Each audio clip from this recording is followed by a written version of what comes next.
Coach, how we doing? Good. How are you doing, Jamie? I am great. So just right off the bat, what are kind of the big questions you have heading into fall camp here tomorrow? Questions? I don't have any questions, Jamie. We're all set, ready to go.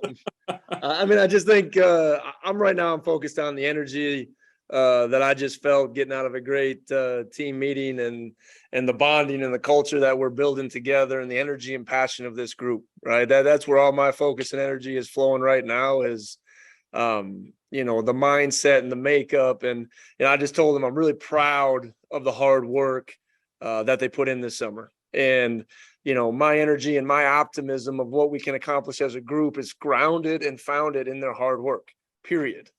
Right. So not that I'm evading your question, but that's where, my focus and energy is going on day one.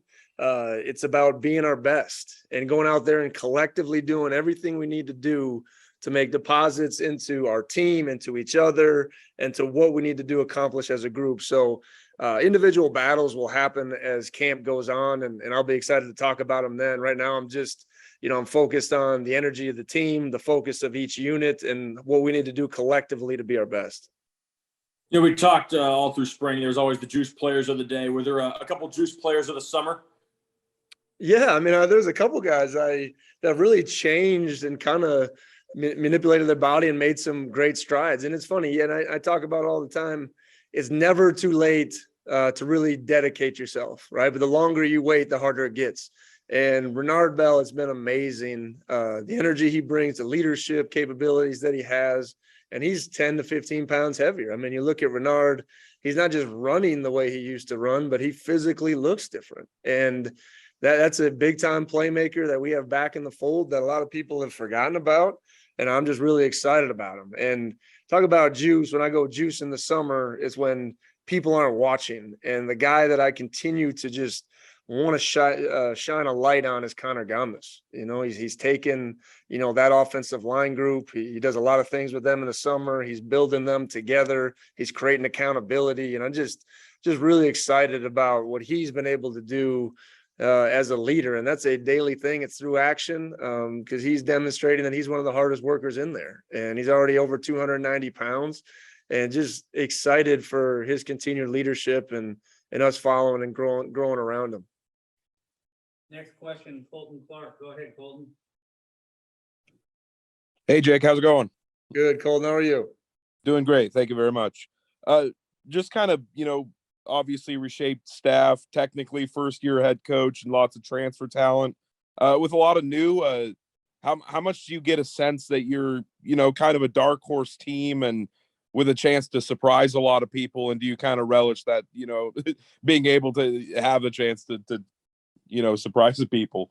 I think one of the most overrated things in all of sports is preseason polls. And that's not a shot on the media, Colton. I'm not getting there.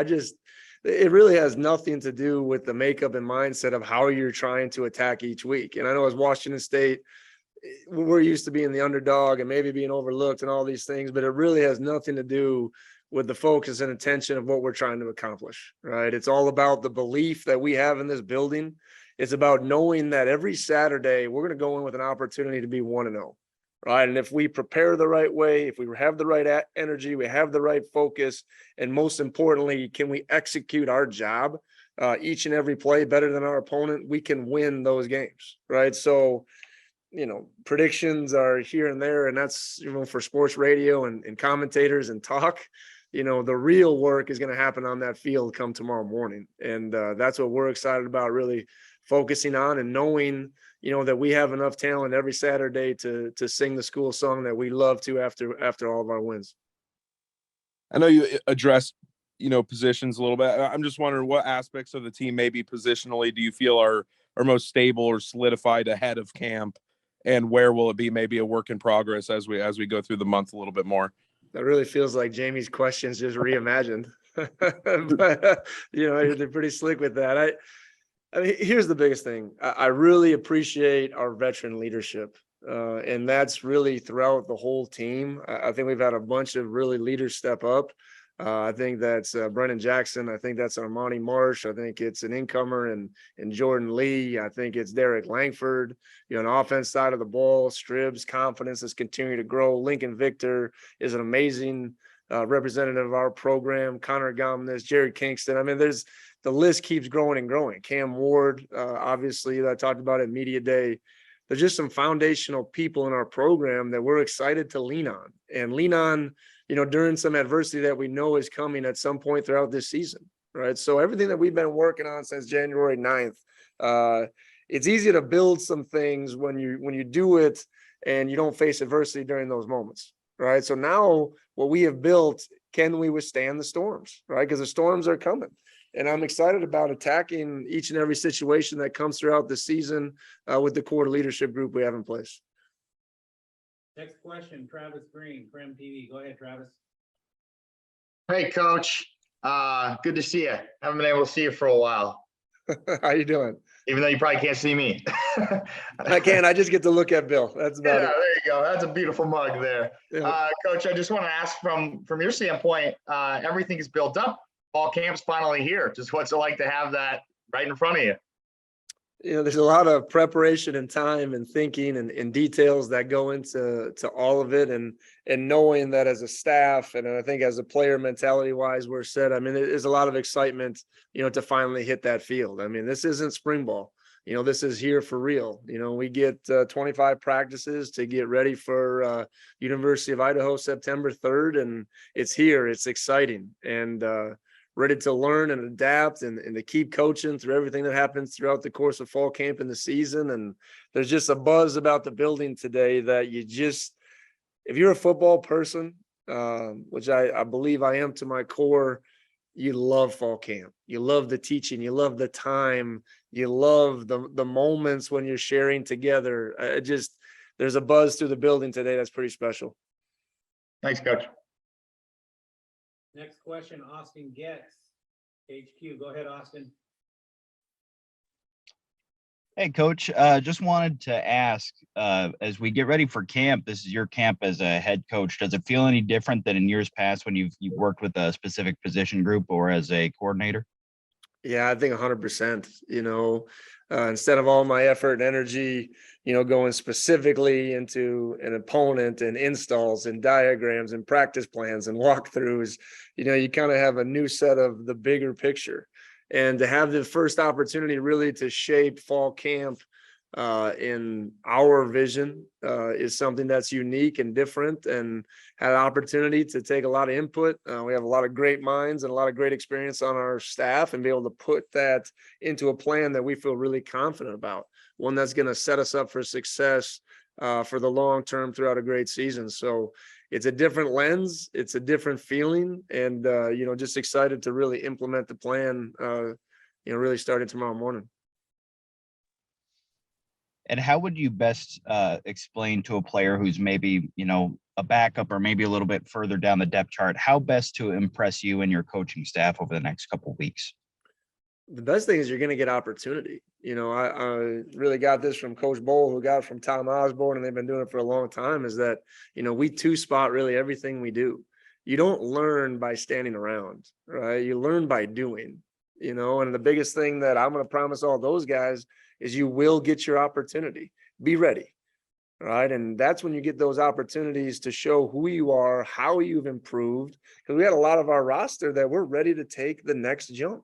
And we've invested a lot of time, effort, and energy into those players, and I'm excited about where they can be. So my promise to them is you will have the opportunity to do it, and we'll give you honest feedback. We're going to coach the heck out of every man on our roster. That's one of the biggest guarantees that I tell our team, is that no matter who you are, your player 1, your player 110 coming into camp, you will be coached. Okay, be ready. And when your opportunity comes, you make sure you're ready to show us who you are. Because you will get that opportunity throughout these next, 3 weeks. Thanks, Coach. Next question. Go ahead, Jamie. Back again, Coach. One guy I kind of wanted to ask about, when the roster came out, one thing noticed was Rashad McKenzie was at, I think, 293, where he was about 250 when we last saw him online. What's kind of been your view of his transformation going from what was probably a pretty lean defensive end type to now, that's defensive tackle size at the Pac-12 level? Well, I think the first thing is when you see Rashad walking through the building, you're like, that's the way they should look. He's big, he's long, he's broad, and just excited about his continued growth. But there's a belief he had. I mean, we didn't sugarcoat it. We didn't sell him he was going to be a defensive end and then trick him once he got here. We told him, hey, this is the spot. This is what you need to do. And I think he's just attacked each day with a purpose of getting to, not just putting on weight. We want to put on functional size and explosive power. So I think he's doing that. I give a lot of credit to, Peyton Goodman, our nutritionalist, as well as Coach Bradshaw and his whole entire staff. So, that's the progress over an 8-week period. So excited to continue his development as we go. But I think it comes down to Rashad wanting to do it. And, that's been an important piece of it.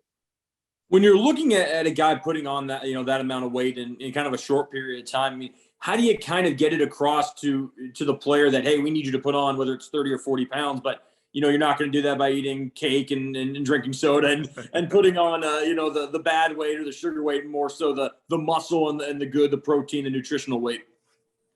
Well, I think the first thing, let's start here. I bet 257 was a little under probably what he came in at coming into the summer, but you educate him, you show them the why. Today's individual, they want to know the why. Like when we went through, coach told me to eat this and do that, we did it. They want to know why, and then they'll do it with purpose and intent. So I think we do a good job as our staff really saying, hey, this is where we're at. This is the projection. This is the week to week balance that we want you at. So trust me, this is putting on the right weight. This isn't going and eating a bunch of Big Macs. So I'm excited to show other people, hey, look what he's doing. If you believe in the process and you're very disciplined to it, and the earlier in your career that you can create some of these professional habits, is going to lead to your success in the future. So Rashad is just another great example of believing in us and our people, and also our people pouring into him.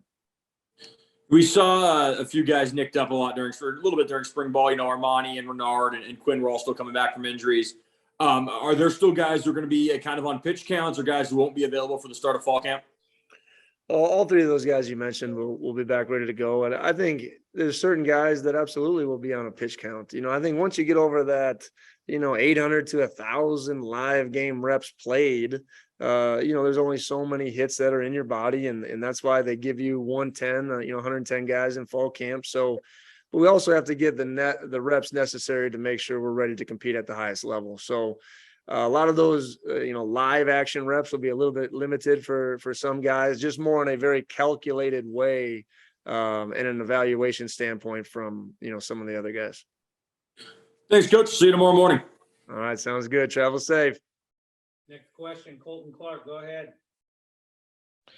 So obviously go through one of the oddest seasons and kind of transitions of power that anyone can recall in college football history. And just how much did that sort of, stressful nature of how everything went down and how you took the job and learning on the fly, how do you think that, readied you for this moment and maybe eased your transition or eased you into this first fall camp as head coach? I guess you probably don't feel any first day jitters, I imagine.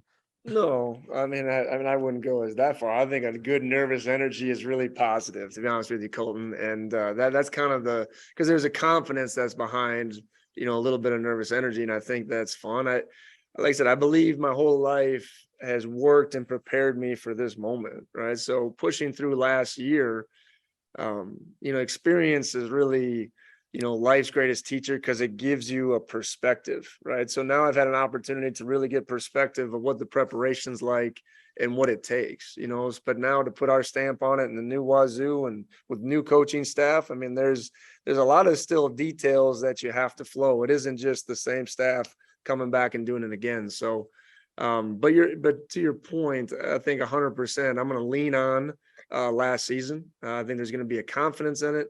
And the biggest thing I'm going to lean on is that whatever adversity comes, our team can handle it. Our coaches can handle it, right? There's going to be a belief that comes with it as we keep going throughout the season. And I think last year is a great example of that. And for the most part, everyone seems available. Everyone seems healthy. I know you mentioned some pitch counts, but going into the first week, all most part healthy. Yeah, I mean, I think we're coming off a really good summer, and I think we're trained well. We're in condition, and I think any coach is always worried about some soft tissue injuries this time of year, but we're ready to attack it and get back on the field and get ready to get going. Thanks very much. We'll see you tomorrow.